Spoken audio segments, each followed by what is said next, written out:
Austin, and we are the co-chairs of this year's School Boards Institute, Oneida-Madison-Herkimer School Boards Institute Legislative Committee. I'd like to welcome everybody that's taken time out of their work schedule to log in tonight.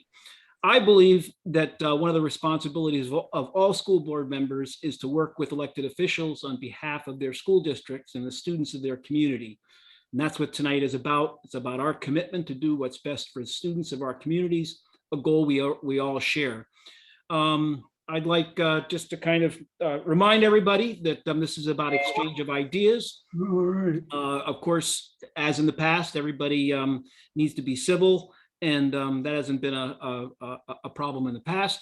But what I'd like to do to start off with, because I think we have some new people here that may not be really familiar with Senator Oberacker, and so I'd like to invite you to just take a couple minutes to introduce yourself if you'd like to. And then we have some questions. And after you're done introducing yourself, we can launch into the questions. So, Senator. Again, thank you, Tom. And you know, that's really such a leading question, a politician who doesn't want to introduce himself. So I mean, I thank you for that opportunity, of course. Again, I am Senator Peter Oberacker. My 51st Senate district is the second largest in New York. Encompassing or all of or parts of 9 counties, so pretty extensive. I am on the higher ed and education committees, health committee, judiciary, and I am the ranking member on the alcoholism and substance abuse, and also ranking member on the internet and technologies. And you can see where I think a lot of this kind of molds together on what we've been doing and what we've been seeing, especially with COVID, with the health issues, with the education issues. Lord knows we've got broadband. One of the things I always like to point out is the ranking member on that, internet and technologies. I do not have broadband service at my house. So I think it kind of, you know, puts in perspective the issues that are out there, and I'm very passionate about working through and making that what we call that last mile connect. And I look forward to, of course, addressing questions and answers, and hopefully having answers for those questions. And again, this forum is great. I wish we were doing it in person, as I'm sure everybody does, but I think we're all getting to that point where Zoom now has become, I'm Zoom educated, guys, I guess is the way to describe it. So again, thank you, Tom, and everybody for the opportunity. Good. Reed, would you like to say a word, or we want to wait until the senator comes? My name doesn't appear on a ballot, so we'll wait for the Griffo. All right, good. So we'll launch into questions. We had an excellent conversation with our assembly members a couple of weeks ago, and hope that we'll continue with that. We have a question about foundation aid. I'm not sure, Doug, are you prepared to ask a question? You want me to ask a question about foundation? Okay, so foundation aid was predicated on the Campaign for Fiscal Equity decision in 2006 that mandated that the state meet its constitutional obligations. We're interested in what, and we've heard some good things about foundation aid. Tom?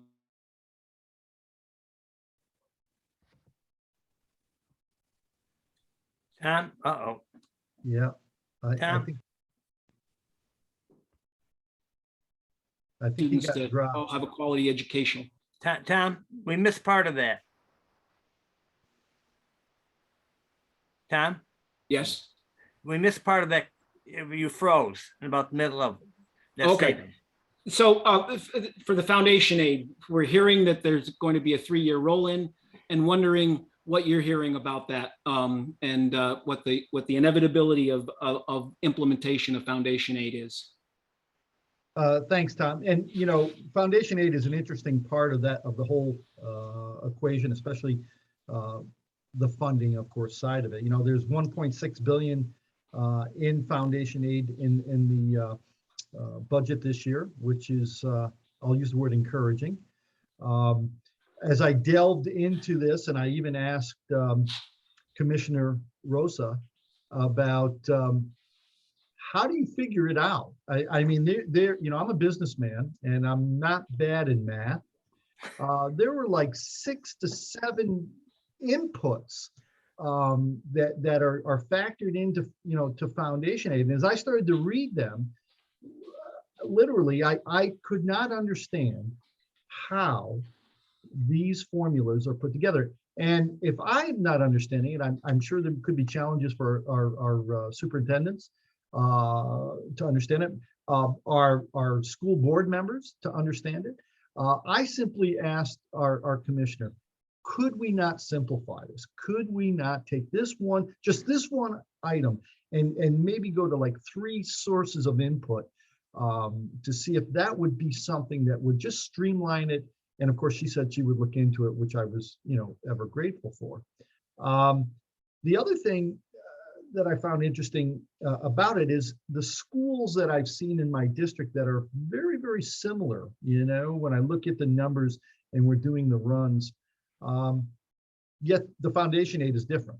And again, I tried to delve into what is the factor, what out of the 7 inputs that are there, which one is different, and very, very difficult, very, very, very challenging for somebody such as myself who really wants to understand, that process. So that was it. The other thing that I thought was interesting, there were still 388 schools that were not fully funded.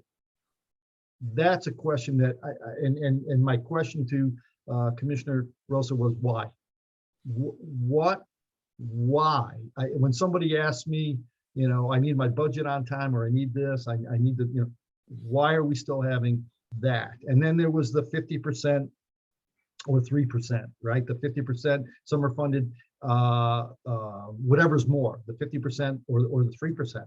And again, it's just a very challenging, very confusing formula that is so important to our local schools that I feel like if we do nothing else in this next legislative session, we ought to look at simplifying that and making it so that we all understand how it's calculated. So that would be great. I think everybody would be in favor of simplifying it and making it make sense. And if we have something that would be predictable, would make our job a whole lot easier.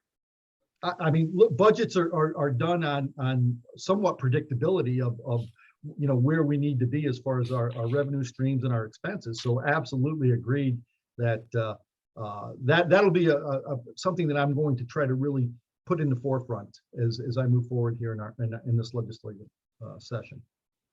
Thank you. We have a question from Steve King, I think, about OC's itinerant personnel. Steve, are you ready to ask your question? Sure. As many small schools continue to try new ways to be cost effective and provide a quality education for the students, they make increased use of itinerant instructional staff through BOCES.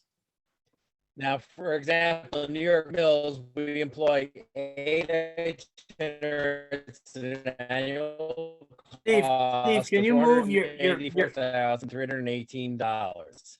New York Mills only aided on $240,000 of that total cost, an aid ratio of 66.5%. Can you see me now? You're coming across real choppy.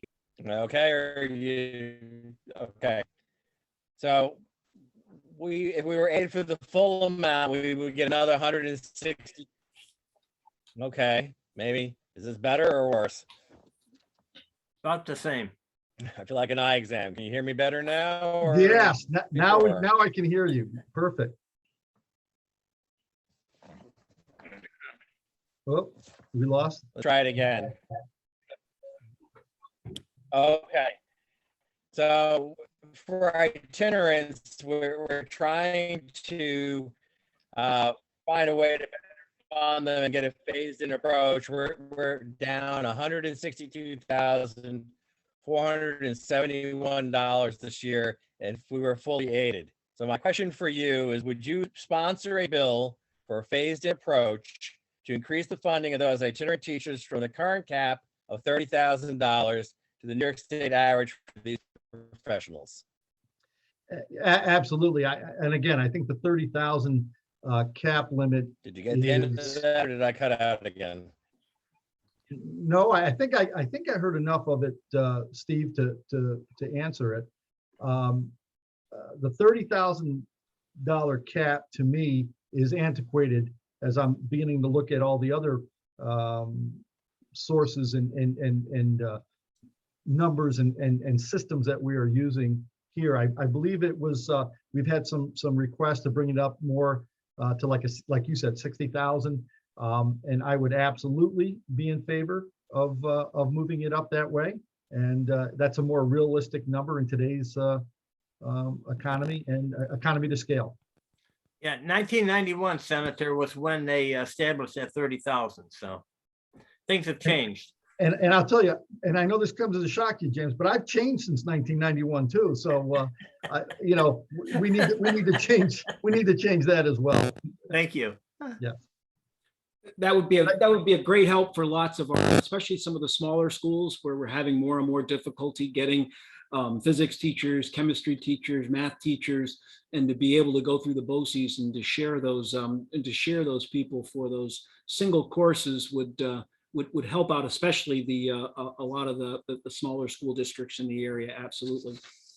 I couldn't agree more. And again, you know, living in Skanevis and knowing what a true small school is, you're absolutely right. We need to just make this happen. That, you know, we hear a lot of talk, we hear a lot of, you know, sometimes gesturing. We just need to make this happen. Yeah. I'll take the next question. Did we have somebody for broadband, Mr. Van Wormer? Nancy, where's Nancy? Here we go, Nancy. Nancy, You're up. I'm up, okay.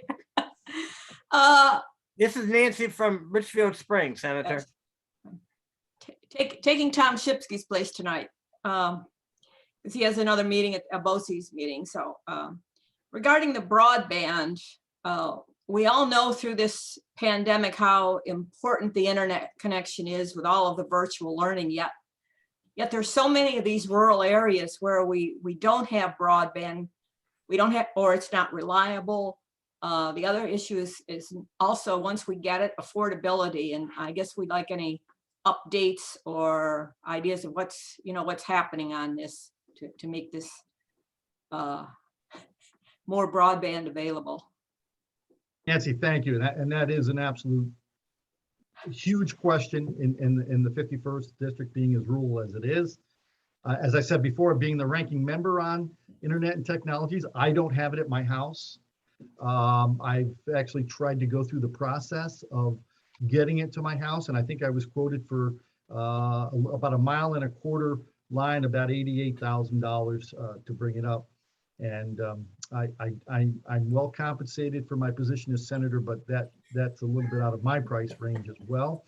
The frustration for me became, when I started to delve into it, was there's so many key stakeholders in just making this happen. You talk to one, you hear this, you do that, and it gets a lot of white noise out there, which was again discouraging. So for me, I wanted to come up with one part of it, and the part of it was mapping, because we keep coming back to the mapping of these service areas, and they're showing that they are being serviced, when in reality, within that map or in that quadrant, there are many that are not. And then I hear, well, we don't really know where these lines end. Well, to me, that's easy. When I was a chair of Otsego County's Public Works, we sent out students that we hired, for the summer, and they GPS coordinated certain sections of road for us, so that we could tell. We graded the road, and we got an idea of every section of county road, where it was located and the condition of it. Now, you mean to tell me that we can't take some interns, put them out into the field and say, this trunk line ends here, this one ends here, and if I looked at the totality of the map, I could calculate just how many homes in that area, that quadrant, are not being serviced. I know our former governor had said that he was proud that 98% of New York was connected. Well, I would dare say I would put my district, the 51st Senate district, as the 2% that's not connected. So, and that's just a small start, but at least it would be a start to understand the numbers of how many are not being, not being connected. It's vital. We all know it's like the electrification of rural America early on. It needs to happen. And one of the ideas that I'm putting through is to actually do that, to take some of the infrastructure money and find out in these quadrants, in these maps that are serviced, just how many homes are not serviced. And then that would help us, I think, move along better to make a case for getting everybody hooked up. Tom, I have a question. Go ahead. This is Robert Batson from Poland. Since most of these utilities go through, and are awarded to be utilities, especially in New York, wouldn't it be easier to shift the burden to them to say, look, I need you to define what your maps are. We can't rely on the census, because if one person, like you said, if one person had it in that area, well, everyone must. You can't round up. Right. These utilities know where they reach. Yep. Part of the question seems to be recently agreed on to say, look, high-speed access is over 100 megabytes a second. Okay, that's a nice burden to, at least there's the baseline. But wouldn't it be easier, instead of sending interns out, to put the burden on these utilities who are making money off of it, continuing to make money off of it, and will continue to make money off of it, to say, show me where your maps are. This isn't a secret to anybody. My competitor knows where my line ends, just like I know where his ends. I mean, I go to our local phone that's doing small fiber optic hookups at Newport Telephone, and there's a map that I can go to and see how far down the road is the nearest hookup. They know the information here. Sure. It'd be nice to compile it for you guys to make your judgments and decisions from there. Robert, again, you hit on a facet of one of the issues right on through. I actually asked that same question, and I got the first response was, that's proprietary information. They're afraid, I'm just regurgitating what was explained to me. That this would give competitors that they are going against somewhat of an advantage to know just how many and so on and so forth. One of the other factors that I found very interesting along with that, though, was in many areas, DOT right-of-ways were a huge issue, that the DOT wouldn't give us a right-of-way or give a right-of-way to allow this to happen. And so again, I have the private entity, if you will, and then the state entity, and the two of them, for whatever reason, don't talk and don't work. So again, you're right. I mean, I would have hoped that I could go to them and just say, how many? Give me your numbers. Give me how many are unserviced. Those type of things. And I'm at odds as to another quick example. We were talking about some of the other utilities, electrical with the poles. Why can't we? Well, those are our asset, and we're concerned about the added weight, and if some of the poles aren't rated, there were all these. So every time I came up with a solution to the problem, they came up with the problem to the solution. Well, it seems to me that since Niagara-Mohawk, or National Grid, is its own monopoly, for perhaps lack of a better word, that there ought to be a little leverage that the government can use on their side to say, look, this is not just a nationwide, but a global and a local necessity, just like power, just like trying to get 911 access. Full agreement. Yeah. One of the things I'm going to try to do coming up is have some roundtable discussions again. That's such a political way of trying to answer questions or answer problems. But I really do believe that the more input I get and the better input I get, especially in those pockets in those areas, I can then filter those up through and kind of streamline them and bring that up through my committee. I couldn't agree more. I couldn't agree. I wish I had a better answer for it, but I really don't. Could I interject something here? Sure. I don't think these people necessarily know based on their maps where things end. From a personal experience here, when we moved here, it probably took me 6 months of trying and having different people out here, because you call them up and, well, you're on the map. All we got to do is hook you up. Well, and it's like I made several attempts. Every time they would come out to hook me up, it's like, well, it doesn't run here. It took me, several tries to actually get somebody out here that I could point and say, no, your lines end down the street. You have to run them up here before they ever got the picture, before I got somebody out here from them to agree with me that their map was wrong and it wasn't here. So I'm not sure that, relying on their maps is going to get everybody. Second source verification, I think, like you said, I agree with you, Nancy. That's the other reason that I'd like to think that we're taking a little bit more control on that end of it, and comparing maps, maybe that will help educate some of the private sector that we can actually accomplish something.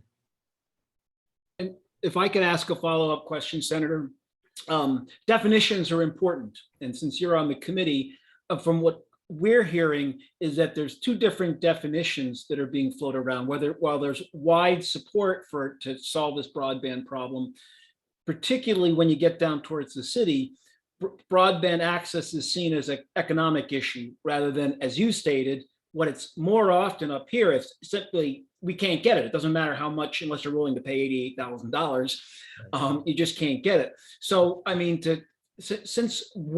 when you define the problem, that's going to help to define what your solution is. Do you see that as an issue, that these different definitions, a downstate issue versus an upstate issue of broadband access, how is that going to affect the solution? Absolutely, Tom. That's another, again, I look at all the facets. That's another facet of educating my downstate colleagues as to the issue that we have here. When I told some of my colleagues that not last month, but the month before that, I put over 4,000 miles in my district, they had this look of absolute astonishment. 4,000, how? And I said, you don't have a concept of what it takes to go from point A to point B, and then try to connect all of those points into there. Where I think the one senator down there said, my district is like 10 blocks. I said, mine's almost, 50 over 5,000 square miles, almost the size of Connecticut. So again, you're right. There's a disconnect. I hate to keep using that word, but there's a disconnect in just that part of it. They don't fully understand, like, well, how can you not have service? And then the other part of that, again, and I think Robert, hooked up on that. Not only does it have to be service, but we got to have decent service, right? I mean, we have to make it. You're right, too. We have to make it so that your uploads and your download speeds are acceptable. So, yes, yep. Thank you. Somebody else have a question or a comment? Tom, just real quick, Nancy also talked about affordability, Senator, and I know last year I was up in Utica, Spectrum had this great deal, but if you owed $5 to Spectrum, you weren't eligible. So if they ever do an affordability program, it needs to make sure that it's, there's assistance for those, I guess, delinquent accounts. So. Yeah, the term that I've used is customer disservice, right? I mean, there are, I don't think any company, being a businessman, I mean, I don't think anybody would question that if there were issues. But again, how do we resolve it? How do we move that? I mean, right? And have those systems in place to address it, and not, one of the things we found during the pandemic was a lot of unemployment issues that we had to answer here, and they would call up, to Albany, and they wouldn't get anything anywhere. So by the time they came down to us, they were already on a scale of 1 to 10, they were 11 and 7/8. So again, it just, common sense would just say, let's have a system in place that addresses those issues, right, and take care of it. I couldn't agree more. Yep. Thank you. Couldn't agree more. Thank you, Senator. Mr. Head, would you like to present your question about CSC litigation? Okay.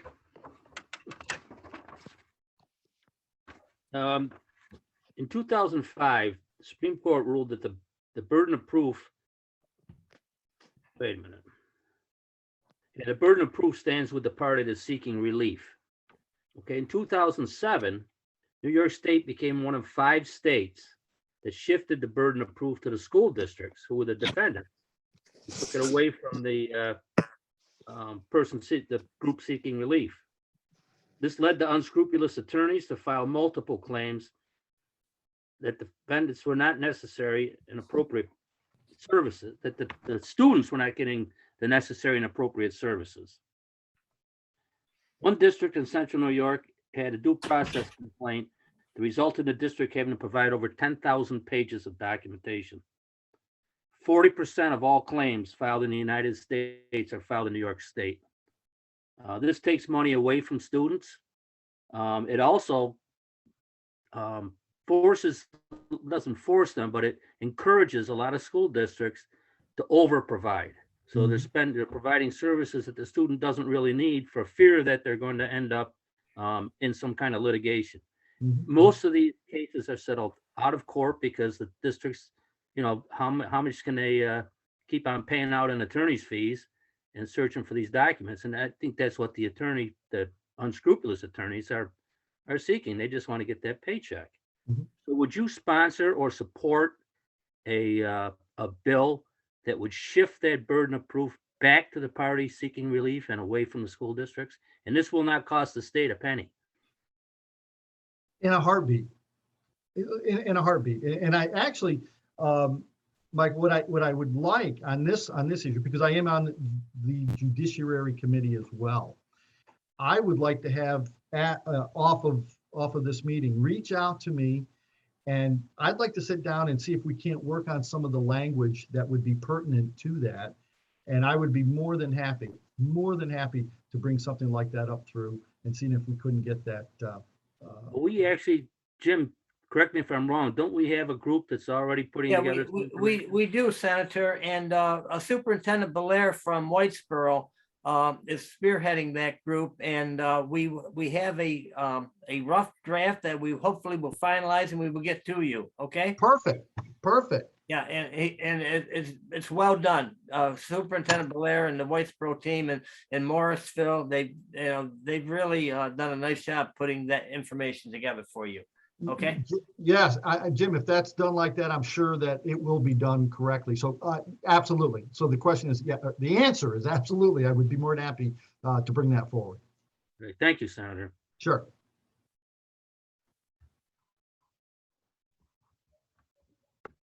Next question, I think Mr. Huxtable, did I see him? Yeah, there you are.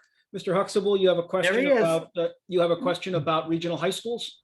I do. The question is long, the answer is short, yes or no, I guess. But so let me get on with it. Schools with declining enrollment in our region, and that would be especially the small ones, and declining enrollment, again, that would be most schools in our region. They face 2 problems that are related. First, with fewer students, the district's not able to support a broad and rigorous curriculum. No advanced placement courses, no second or third language options, arts and music opportunities shrink. The second related problem is that capital expenses and maintenance don't diminish accordingly. With discretional state aid based on enrollment and a limited tax base and a tax cap, balancing budgets become more challenging. So the reality is that students in these districts, when they apply for college, are not always competitive with students from larger districts, especially those supported by broad tax bases. And particularly at elite colleges, they may struggle if they're even accepted. Now our superintendents cope with this dilemma and have become excellent practitioners in shared services, not only with other schools, but with municipalities. They even share teachers. We mentioned earlier the itinerant teachers. The logical extension of this sharing would be regional high schools, Mhm. Where nearby districts could share a high school so that they could challenge their students with a broader curriculum. However, current legislation regarding mergers and consolidations don't allow a regional configuration. And as with these mergers, regional schools, of course, initially would need additional financial support to build a high school building or reconfigure a chosen campus. All of our neighboring states and much of Long Island have figured this out. It's the way they do business. I know our grandchildren in Virginia go to a regional high school. Mhm. There are some interesting opportunities. And I'll cite one as far as regional high schools go. Currently, enrollment at SUNY community colleges is declining. Regional high schools on these campuses, often scattered conveniently 30 miles apart, might benefit both. Now, there are lots of ways to skin a cat, and the question is, would you support legislation for regional high schools? And I'll let you provide an answer. Well, Tom, let me, I know you said this was a yes or no, but I'm going to give you a little bit of background before I give you my yes or no. How's that? Well, I did Spoken like a true politician, right? Well, you know, the interesting part of what you brought up, Tom, was I know personally, because we just came out of a situation with Skenevis and Worcester, and the merger, that vote that was in both towns. And, you know, we're seeing the declining population, just as you had put forth, and the costs associated with the two schools are you know, consistently going up. So from a financial standpoint, you know, the businessman in me says it absolutely makes sense. Absolutely. For being a committee member on education, I think from the educational side, it makes sense. The one thing that doesn't make sense is the emotional factor that comes into play with these smaller communities. And that's what kind of played out, unfortunately, in the Skenevis district. I mean, you know, it was in a very emotional, in Skenevis anyway, there's not a lot there anymore due to just decline and people moving out. That's the one spot that is still sacred, if you will, within the town. And so the emotions came out and they voted it down. So again, how do we deal with the emotional side of it? Yeah, I'll be glad. I can't answer that, but I'll share with you that regional high schools with regional high schools, the elementary schools, middle schools stay on the home turf. Right. And what could be done, it doesn't have to be necessarily, well, what could be done is the students from each district that is consolidated in a regional high school could tuition their students to go there, and they would receive a diploma from their home school district. It doesn't solve the problem. You still got to choose a football mascot, but it begins to, at least that would be my feeling. Well, it begins to address the issue. I think you're right. I mean, you know, definitely from the tax burden that we're seeing being levied onto residents in the smaller districts time and time again, there is going to come a point where we've created our own havoc, as I say, right? I mean, if we're being taxed too much, the people are leaving. The more people that leave, the higher the tax, and it's you know, it's that snake eating its tail scenario deal. I could get behind it. I'd like to work on some more of the logistics of it because I think there is a foundation for it. But again, I'm speaking strictly from the emotional side. We saw people come out for this vote, Tom, that I hadn't seen in years, which was interesting. Yeah. Senator, I can identify with that. I'm being so old. Markham was. You look good on Zoom, so whatever, 50 years ago, that would be after I graduated. Mount Markham was formed, and I learned two things. One, that after the merger, a good football and a good soccer team went a long way in dispelling some of that apprehension. And number two, there were still people that were upset about centralization, and that was only 30 years prior. Sure. Well, a couple, Senator Oberacker, and we're also joined by Senator Griffo. Thank you, Senator Griffo. Appreciate your help coming in. But real quick, this region, from a merger perspective, we've had more mergers in our three BOCES than they have across the state. So we have tackled that emotional piece. Sometimes it takes 2 or 3 votes, but we have done that.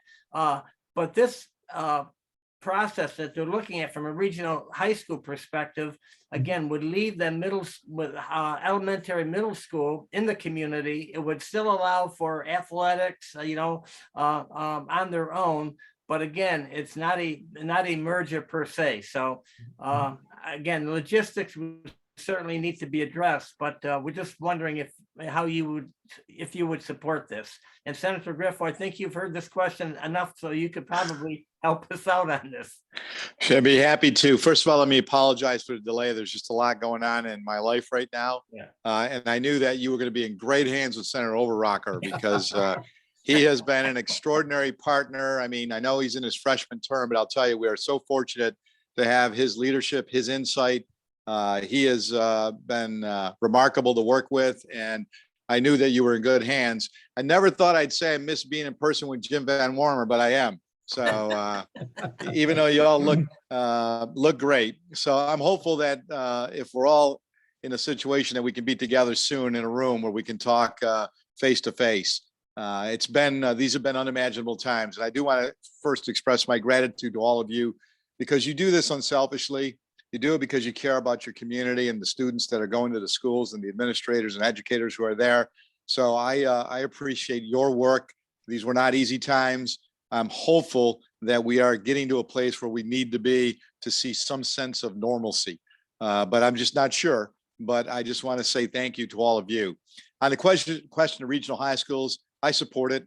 I think it's a great concept. We actually had legislation that we co-sponsored to try to incentivize this. As you know, Jim, I still believe we need to, and we've done a great job in our area looking at mergers. I think we can't discount those things. We need to continue to look at that because in the end, what we want to do is if we can provide the best educational programming and service and extracurricular activities, that's what our motivation should be. And if that means that a couple districts come together to make those opportunities exist, then we should consider those and allow the voters and the school boards to make those decisions. So I wouldn't take that off the table, but I do support the regional high school concept. Thank you, Senator. But I thought I wowed you so much, everybody got quiet. except for Overrocker. Senator, you always wow me. Thank you, Senator, for joining us. This has been kind of a conversation, and we had a great meeting with our assembly members 2 weeks ago. So I think this will be a little bit of a conversation, I guess. Sounds good. And you'll have to excuse me because my technology is not working as well. So I'm on an iPad right now. So hopefully everything will go smoothly. And I appreciate that, Tom. Good. Well, let me take the next question. One that we all see as a very important issue, tax cap. So we understand tax cap isn't going to go away, but we are wondering about the possibility of making some modifications. Some things that I think we'd all be in favor of is eliminating the necessity for a super majority vote if we go over the tax cap. Exclude pilot payments, properties cover in lieu of taxes when they're calculating the tax base growth factor. Extend to 3 years the carryover provision, which allows schools to carry over excess levies. Make the starting point for tax cap calculations the allowable levy growth factor, a true 2%, not the lesser of 2% or inflation. And I guess what we're wondering about is what's the possibilities or for making any of these modifications to this tax cap levy to make our lives a little bit easier. Senator Griffo, since we've been hammering Senator Overrocker, why don't I ask you that question, and then we'll give Senator Overrocker a chance to come in too. You want to let him go get a snack, huh? I see how it works. All right. He's got some great food products too, you know. So I think the bottom line here is I understand the challenge. But if you look at what we're facing here, the exodus from New York, it's really because of the burdensome taxes that are being put on the people of this state, the regulations and mandates that you guys experience all the time. And we've talked about that in the past, high energy cost. So we got to keep that in mind as we look at this subject matter, that the backdrop is that we continue to lose population. People are leaving New York because they don't like the policies and they don't like the inability to be able to afford to live here or do business here. So no, I don't think the tax cap is going anywhere, even though we have a new governor.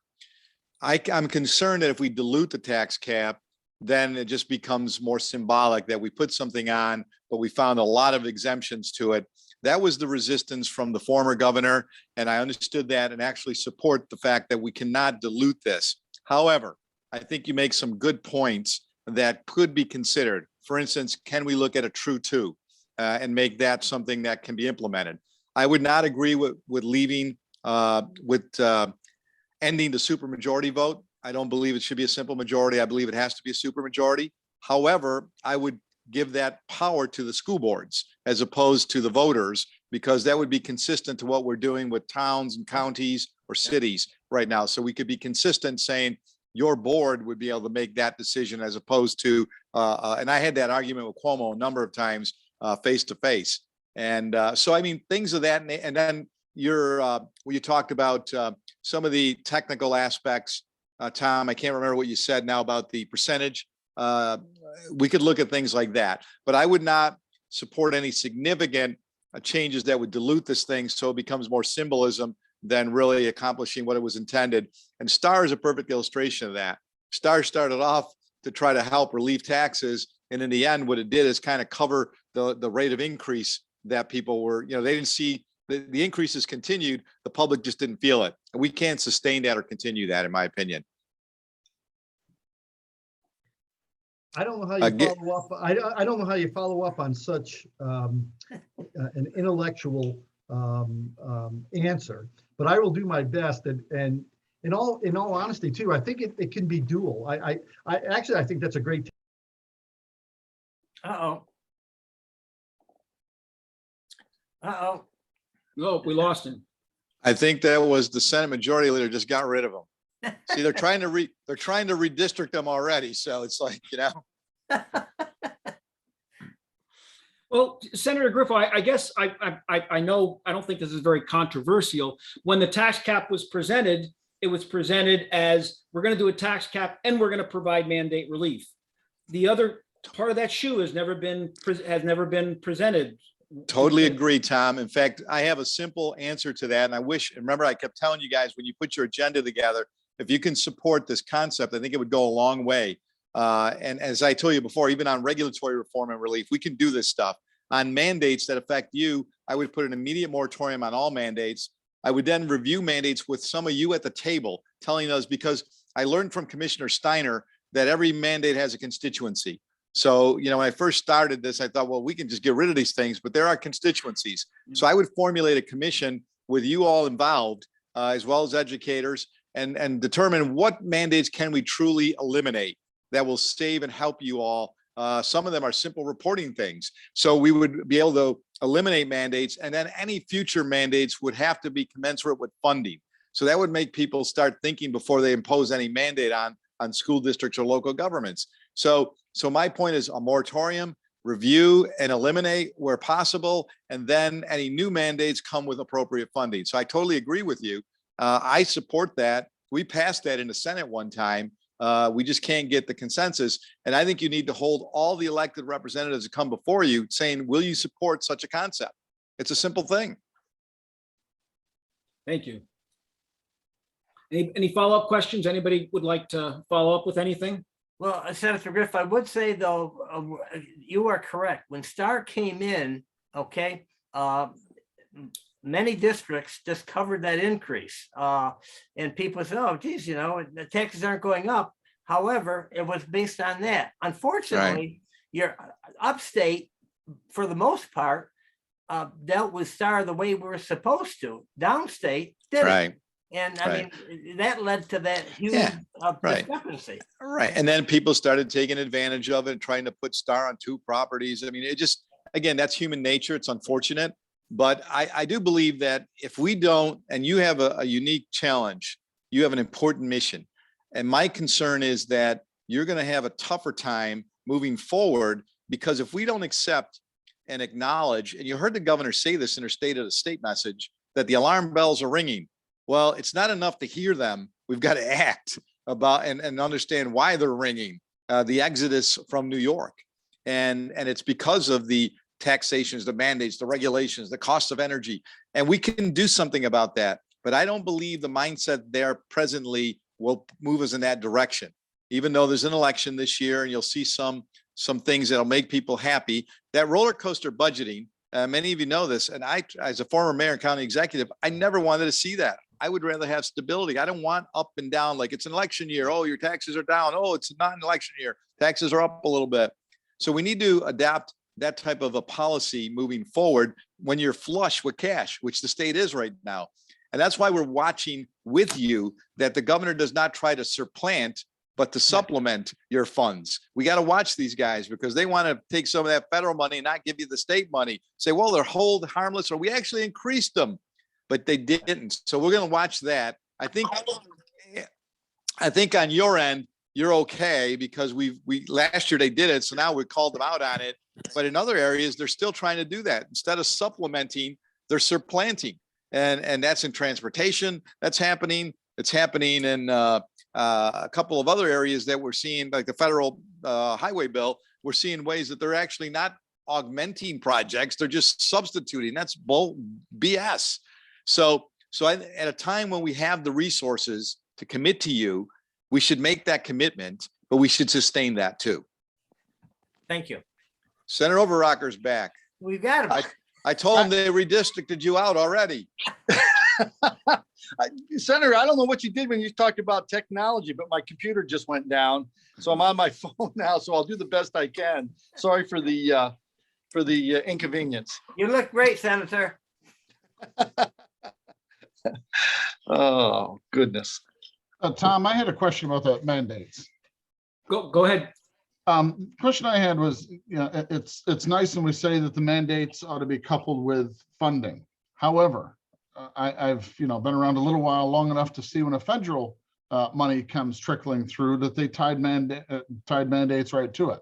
All of us have to do extra reviews of our teachers and assessments and reporting. So we need not to just think about New York's own mandates, but we need our legislators to stand up against federal mandates that come trickling on through, even if there's money around and we're looking for a napkin to wipe the drool off our face.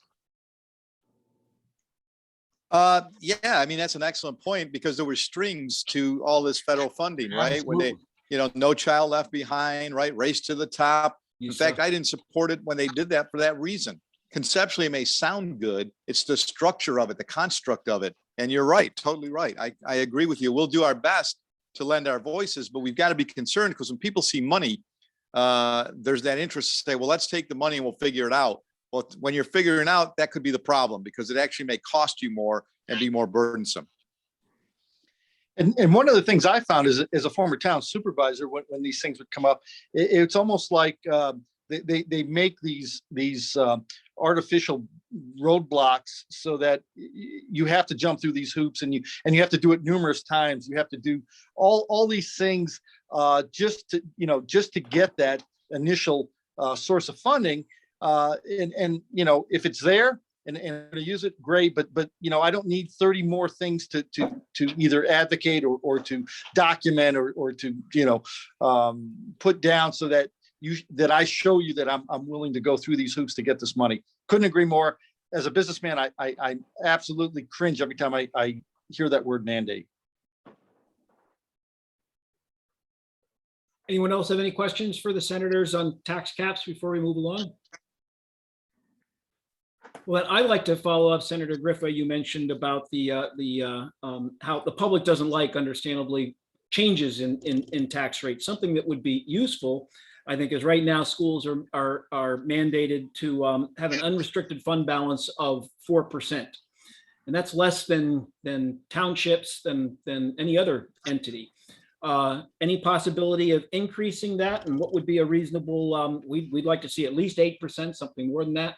And that's, again, something that wouldn't cost the state anything to be able to do that. Tom, I think in the state budget, she's got 15%, doesn't she, Senator? She has a unique percentage, but I totally agree with you. You're treated unfair. You're treated unfairly. It's wrong. In fact, we've had to go and put legislation in to help several school districts in the North Country that had reserves that they could utilize because of wind projects, things of that nature. And they just said, this is a time for us to put this in a reserve, so that if there are tough times, we can address that and do exactly what I told you before, to avoid roller coaster budgeting, right? So I concur with you. I don't know what the percentage would be. I think your ask is reasonable. We've talked to the comptroller about this too, and said he should come on board, because if he came out and supported something like this, I think it would be helpful. So I would suggest that you guys lobby the comptroller too, as well as the legislators and the governor. And no, I think your request is reasonable. Whether we'll see it, I don't know, but I can support something like that. And you would think that all these individuals who are so pro-education right now, they would understand and appreciate that your request is common sense and reasonable, and embrace it. So we should take it up with the chairs of the. I know Assembly Chairman Benedetto is a good guy, and I'll talk to him, as well as Senator Mayer. But so maybe we can get some sign on and have them embrace this too, the chairs of the committees, as we try to move forward, so that we can actually get something done. I absolutely approve and would move forward with that. 8% in the reserve is really nothing anymore. As a supervisor, when I had a larger reserve in my town budget, the state came to me and said, "You're not a bank." And I said, "Yeah, but I can expend 1.5 million on a bridge at the drop of a hat." So look, I think it's prudent that you have some. They are talking about, by the way, I think, Jim, that's what you were talking about, looking at putting 15%, yes, into the state reserve, which I would be for, because of these issues. I mean, it is banking for a rainy day. And thank you for Senator Griffo. Yeah, we take a look at going through the comptroller and governor also. Thank you for that. Thank you. Yeah, I'd like to agree with that. Yeah, so we will reach out to the comptroller and talk to him about that. Thank you. Mr. Batson, I think you have a question about flexibility with teacher certification. Yes, Commissioner Rosa spoke recently about trying to broaden availability for teachers. And one thing we'd like is, again, I think this crosses over from state ed to the legislature and laws that are in place. But, if you're a smaller school and perhaps you have an elementary certified teacher, and maybe you have a large class coming through, and you'd love to have somebody who is extremely proficient in English or math teach middle school or high school math for 1 year, these teachers would have to start an entire new tenure track. Also, couple that with the tenure tracks are now 4 years instead of 3 years. That's not helpful. Nobody is going to know best what the students need beyond the local administrators. We need to have some work to look at expanding the certification or allowing waivers of certification, perhaps not even for 1 year at a time. I mean, I think that's what's going to happen, but it will be more than a 1 year at a time thing, especially in smaller schools. So we'd like to see that you're on board with expanding, having some flexibility with certification areas. If Yeah, I I might have no jump in. objection. Go ahead, Pete. Yeah, I was just going to say, I'm all for certifications when they accomplish what we want them to do, which is to increase and get a better return on our investment. I belong to my local EMS squad, and I've seen now where all these certifications have had just the opposite effect, the negative side, where we're not getting, not even qualified. We're just not getting people coming through to get certified as an EMT. So I agree with you. I think we are certifying ourselves out of business, more or less. So I would absolutely support looking at reducing, or I won't say the implication is if you're reducing certification, are they getting, the right type of service? And I believe they would be. Streamline would be the word I would use. Let's streamline it. Yeah, and I would be for developing some type of concept where we allow the flexibility to a school district to make that decision with certain parameters that are established by the Board of Regents. Say, here's the parameters, and now you go and make a determination. And even if it has to be a pilot program to see if it's working and then revisited, I'm for that. But I think it should be. I would rather put the responsibility within the administrators and the teachers in a school district to make those determinations on what's good or not good. Thank you. All right. One of the main issues is foundation aid, and Senator Oberacker has already shared some of his views on foundation aid and the probability that we'll see full funding of that. And so I guess I'd ask Senator Griffo if you could share any information with the full funding implementation of foundation aid. And we're hearing some good things, but that being fully funded in the next 2 years. And Yeah, I'm sure Pete handled that well, but I mean, look, we're flush with cash, like I told you right now, because of some unfortunate circumstances, right? Let's use this properly. The commitment was made to you to fully fund. My concern is, do we sustain that moving forward? Because there are still structural deficits in the state that have not been addressed, and it's an election year. So we're spending in a lot of places. So I think we're going to be able to meet that commitment over the next 2 years, starting last year and finishing next year. The question is, are we going to sustain that and do what's necessary moving forward?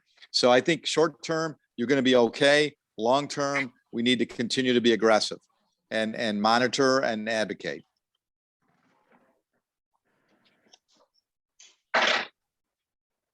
thank you. Those are really the questions that we had, that the Legislative Committee had developed for tonight. I guess I would open it up to anybody else. We have our two guests to answer any other questions that you have about. I'll open it up to anybody else. Is there anything else that people would like to address or ask our guests? Well, first of all, Senator Griffo, thank you for that sustain and monitor and navigate. We've got Rick Timms coming in on the 16th, and he will be talking to our group about those sustainability issues. Well, it looks great on paper right now, but in a couple of years, yeah. And I would yield to Dr. Timms. We have worked well together. In fact, I lean on him quite often, quite honestly, to get his perspective, because I respect his experience and his skill set. So I think you'll have a good conversation. And I speak to Dr. Timms regularly too, to get that perspective, as well as interacting with local administrators and school districts and school boards. He's a good resource. White. I have a question, Tom. Go ahead. One thing that I had forgotten to ask the assembly people a couple weeks ago is we've allowed the Zoom meetings, Zoom access to Board of Education meetings to remain in place as long as the governor's, I don't know if we're calling them emergency powers or whatever powers are, but there's no time frame on that. And that's appreciated, but I think even NISBA has pushed to try and get this to be a more permanent addition because the reality is it's worked out very well for Zoom. If somebody happens to be home with COVID or somebody's sick. And the other thing that came to me is, you know, you've got a lot of more senior people who might be snowbirds, but a lot of these people have a vast amount of experience in business and the community that would also be perhaps a great additional wealth to school boards, but they're not going to be able to do it unless they can Zoom in maybe 3 months a year. So I'd like to see some support for making that a more permanent addition to accessing the school board meetings. So I'm not adverse to using technology with some and exercising flexibility, but with some commitment to returning to normalcy too, in the way it was. And I think there are a lot of reasons for that. I think personal interaction and being there is critical. And we're seeing problems even in the private sector right now with companies who are now adopting more of this at work at home and the Zoom stuff. And you're seeing economies being hurt. And in New York and Manhattan, I mean, the mayor just came out and is asking the corporations, bring your employees back. As long as we get to a safe period, if we can return to some type of, I think, what's the word I would use, maybe comfort level, where we know there are certain protocols in place to keep people safe. If this does become an endemic, and then we can learn to live with it and deal with it, where you use therapeutics and you treat people and you can prevent severe illness and death, then I think we need to get back to the way things were, where there's more direct interaction. We don't want to silence the public. I don't think this is the best way for the public to interact. I know there have been a lot of people in my district that have been critical of how they can access school board meetings and get their point of view presented. So I'm not adverse to some form of continuation with flexibility, but I think we should strive to get back to that being in the same place and allowing direct interaction between policymakers and the public. I can only add that I agree. Senator Griffo was right on point, right on the mark with that. I don't want it to make it. I don't want us to start getting lazy, I guess would be the word that I would use. And it is good to be able to meet face to face and talk personally on these things. Sometimes, as we've seen in the Facebook world, it's easier to be kind of rude and nasty when you're doing it via video. I understand that, but I would also venture to say I disagree with Senator Griffo on a couple of things. When the mayor is talking about bringing people back to work, that's about financial and economy. That has nothing to do with the school. This is about access, and not just access to people. I would venture to say that perhaps more people have turned into school board meetings to at least see what's going on, force it to be recorded. Now it's documented better than any bunch of minutes that you're ever going to see. And it would open up. There's a lot of people up here that people aren't going out for school board. Right. So I'm not opposed to that. I'm not adverse to that. What I'm saying that there has to be consistency too. So you're right. I understand that that's the private sector with the mayor, and I'm talking about how this has an economic consequence, but it also has when you have common council meetings and school board meetings where they're all totally just used remote, it doesn't allow for the same public discourse and interaction that's necessary. I have no problem putting you online and letting people watch online if they want, but I think we need to have the ability for people to be there too. And that's all I'm saying is, and we have to do it though when it's safe. I understand that. I mean, if we still have conditions that are not conducive to that, that's fine. I'm not adverse to using technology. I just agree with Senator Overrocker. We can't get to a point now where it's going to be all remote. You know, we still need to encourage people to participate and to do that in a democratic process that is direct participation, not just watching something. So I wouldn't remove that ability. I would just say that we need to start making people be able to get back to the way people were accustomed to. Well, That's Senator, just my perspective. Senator, we we've been doing Zoom meetings for a couple of months now. And we still give the public 2 opportunities for public comment. I mean, they're able to raise their hand and they can comment. But the other point is, even prior to the pandemic, we had a couple of board members go down south for a month or so in the winter time. And they would Zoom into the meeting. They'd have the computer would be on the desk there and they could hear everything. They could speak Sure. and so on. Right. However, part of the deal was that we were supposed to advertise their address that they were at. So if anybody down there wanted to participate in the meeting, now if I'm down in Florida, I don't want some guy that I don't even know hanging around in my living room watching a board meeting. I Right. think we could eliminate that requirement. Right. And say, okay, here's the Zoom address. If you want to Right. Zoom, you can watch it because Right. we record them anyway. Yeah, I agree with you. And I'm not adverse to this. I'm just saying, let's fine tune it to a point where we get back to what people normally was traditional approaches, but then to use technology to our advantage too. A perfect illustration. I want to get your opinion on this. I'm in a role reversal right now. Let me ask you a question. All right. Snow days. Do we need snow days anymore? Because now you can go remote and yet you have you have the system in place now, right? So what do we do on snow days? Do we continue to allow them?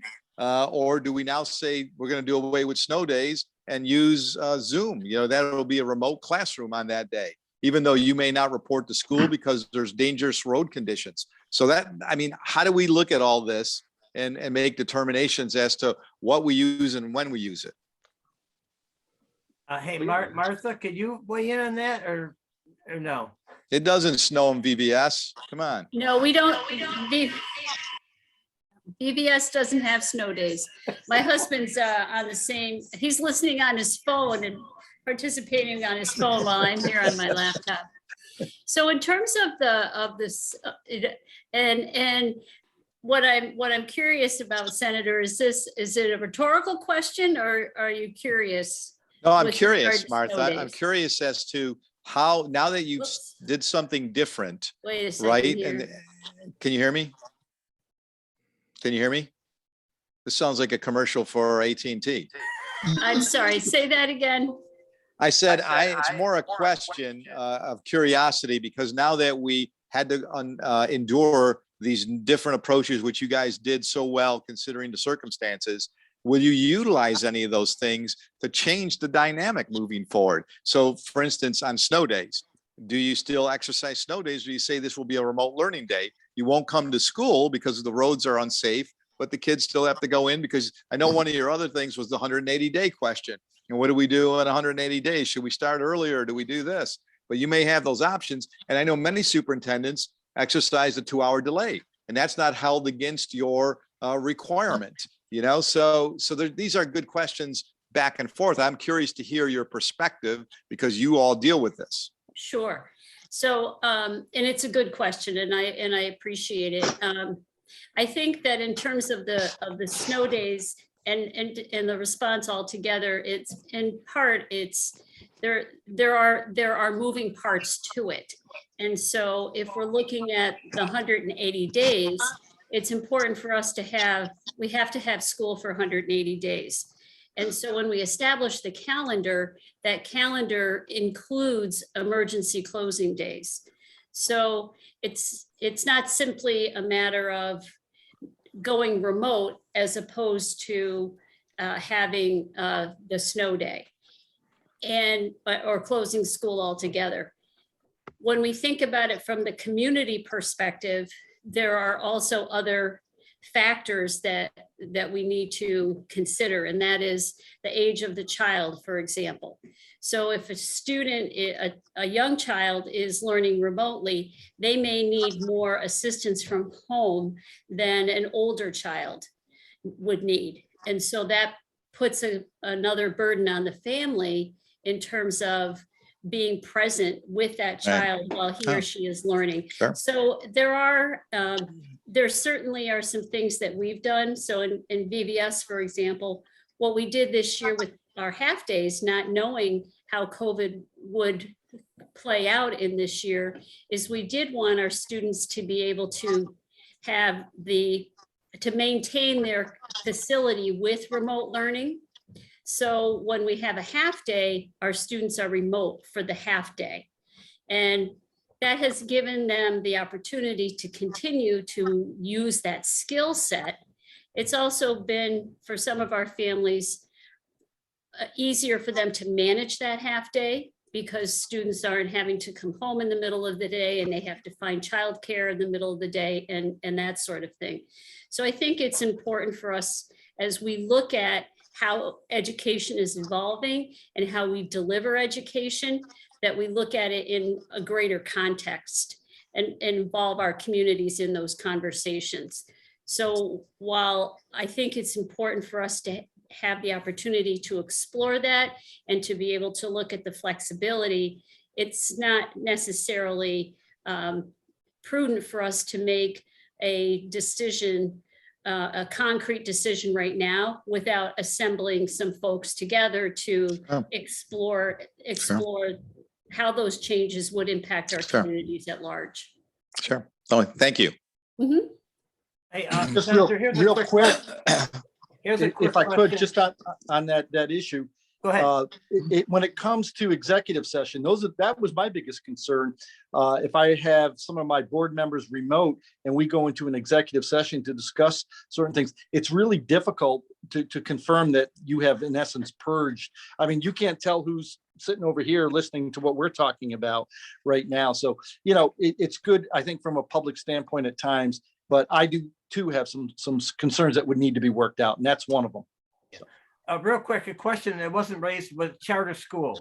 I know Senator Griffo, right now, there's only one charter school, I think, in your region, correct? Well, it depends on what region I'm representing, I guess. Good point. Sorry about that.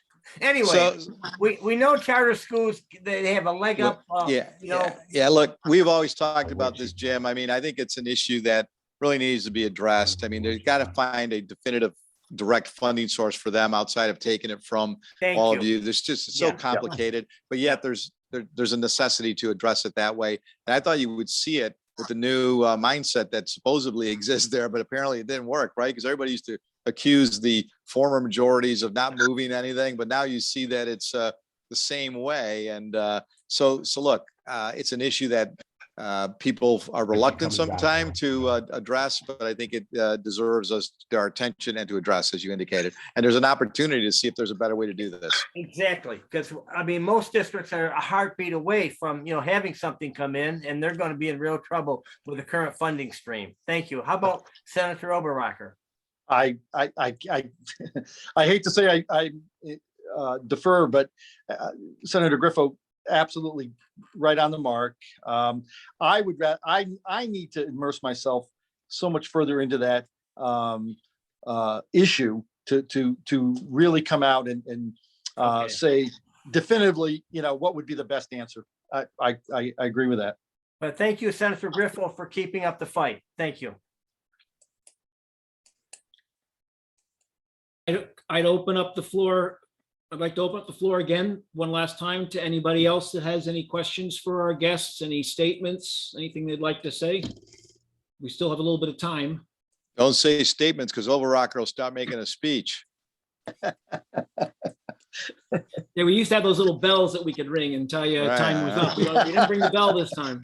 All right, listen, we got a couple of minutes, real quick, hypothetically, okay? You Oh, talk here about- we go. You Come talk on, about Bob, help me out here, Robert. You talk about consistency, all right? We know in maybe another 3 or 4 weeks, the mask in school issue is going to come up. Hypothetically, what would be the best way for our poor school boards not to get caught in that crossfire? I don't have an answer to that right now, except that I think we've got to figure out where we are in the pandemic and learn to live with where we are. And as a result of that, we need to, I do believe you have to look at science and medicine. From a political perspective, we can have a position or an opinion, but I do want to respect science and medicine. But I think we should also respect your autonomy, and that's what was wrong. If you want to make recommendations, but not requirements, I think that's a better approach. I don't know what's going to happen right now, but you see many states are lifting them. Right. I'm more concerned about where are we in this pandemic?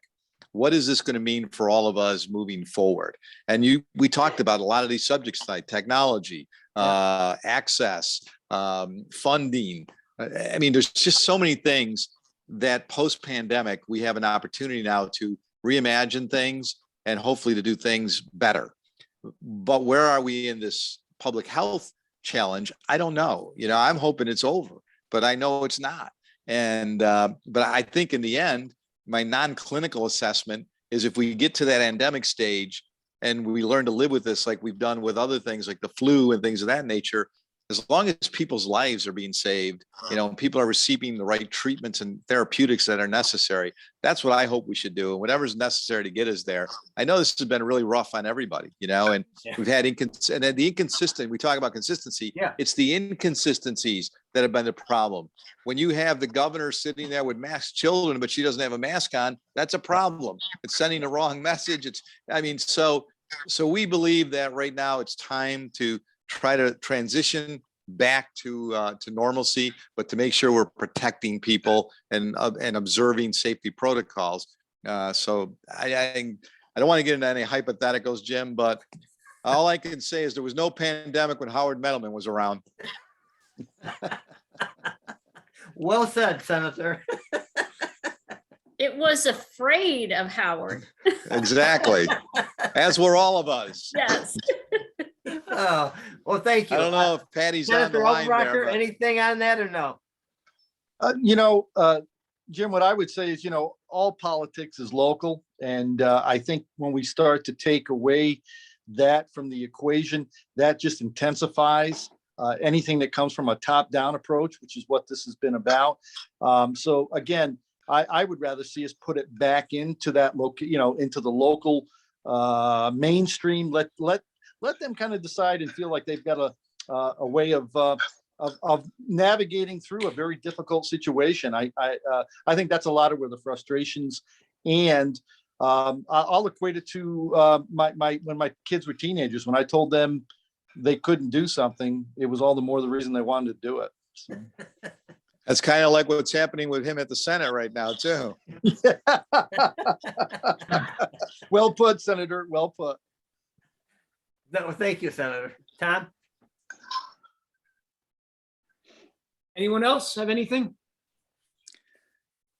Going once? Our homework is we will have that letter for you for the CSE, and we will also be taking a look as a controller, Senator, for our Unrestricted fund 8%. balance. Yeah, I'm willing to talk to the controller too. I talk to him fairly regularly, so I will talk to Tom and say it's an election year for him too. So this is a good opportunity for all you guys. Good you know, point. and maybe you get NICET involved with you too. Like you go in together with educators and the school boards and the superintendents, and you make this a joint ask, and you might see some movement.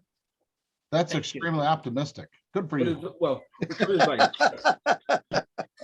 I do have one thing as we have Rick Timms coming in. One thing that Rick can probably point out is the 2 or 3 Senator Overrockers mentioned the foundation aid. There are several of those formulas that need to be updated, perhaps even into this century. And even knowing that 2020's census information, I don't know how sparse or poor that may have turned out.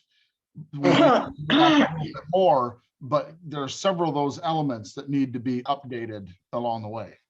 Agreed. How's that for succinct? And you guys thought Tip O'Neill said all politics was local, huh? It was really Peter Overrocker. Yeah, that's right. Well, thank you, senators. Don't want to keep appreciate your generous contribution of your time to us and for tonight and in the past. And since there are no more questions, I guess we will adjourn. Thank you very much, and thank you to everybody so much, that guys. found Great time to job. attend. Thank you. Thank you. Thank all of you too. Thank you for what you do. Thank you. Stay safe.